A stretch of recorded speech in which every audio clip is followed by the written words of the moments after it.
এই ট্যাংরা মাছের ঝোলের তরকারিটা একবার খাইলে ভাত খাওয়ার ইচ্ছা দুইগুণ হয়ে যাব। যেহেতু এখন শীত, আর শীতে তো সবজির মেলা, তার ভিতর থেকে কিছু সবজি দিয়ে আজকে বানায় নিলাম ট্যাংরা মাছের ঝোলটা।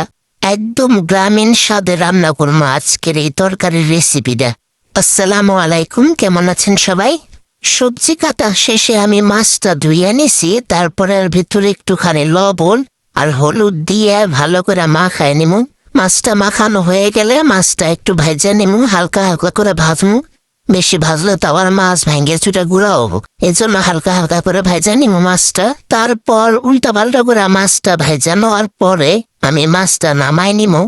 নামানো হয়ে গেলে মাছটা সেই কড়াইতে দিয়ে দেবো পেঁয়াজ আর মরিচ কাটা।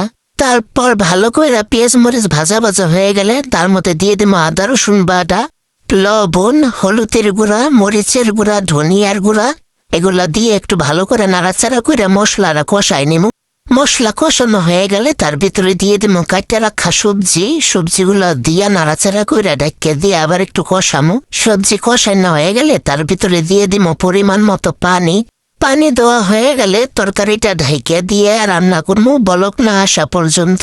বলক আসলে তরকারিটা তারপরে দিয়ে দিব মাছগুলা দিয়ে একটু নাড়াচাড়া দিয়ে রান্না করবো।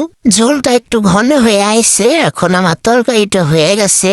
যে একটা গ্রান বাইরেছে তরকারির, একদম যেমন মাটির চুলায় রান্না করলে গ্রামে একটা স্বাদ আসতো গ্রান, সেই রকম গ্রান আর স্বাদ তরকারিটা হয়েছে। রান্নাটা কিন্তু একদম সহজ, কোনো ঝামেলা নাই, কিন্তু স্বাদটা একদম গ্রামীণ আর তোর মজার হইছে তরকারিটা, কি বলবো। এজন্য আমি তো সাথে সাথে নিয়ে বসে পড়লাম খাইতে। তোমরাও বানায় খাইও। ভিডিওটা ভালো লাগলে প্লিজ এখন সাবস্ক্রাইব করে দিও। আবার কিছু বানাইলে ভিডিও নিয়ে হাজির মানে। ততদিন সবাই ভালো থাকো।